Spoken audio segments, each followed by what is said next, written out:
world, ladies and gentlemen. We just murdered 1 million people in the country next to Iran.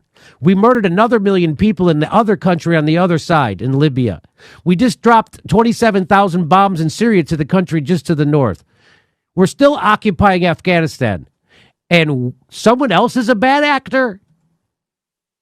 We are the terrorists. The United States is the terrorists. And you want to know how I know? Here's Wesley Clark. Here's a general to tell you what the real agenda is. About 10 days after 9/11, I went through the Pentagon and I saw Secretary Rumsfeld and Deputy Secretary Wolfowitz. I went downstairs just to say hello to some of the people on the Joint Staff who had used to work for me. And one of the generals called me and he said, "Sir, you got to come in. You got to come in and talk to me a second." I said, "Well, you're too busy." He said, "No." He says, "We've made the decision. We're going to war with Iraq." This was on or about the 20th of September. I said, "We're going to war with Iraq. Why?" He said, "I don't know." He said, "I guess they don't know what else to do."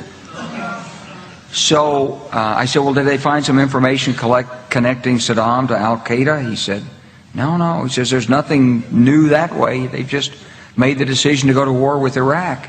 He said, "I guess it's like we don't know what to do about terrorists, but we've got a good military and we can take down governments." And he said, "I guess if the only tool you have is a hammer, every problem has to look like a nail." So I came back to see him a few weeks later, and by that time we were bombing in Afghanistan. I said, "Are we still going to war with Iraq?" And he said, "Oh, it's worse than that."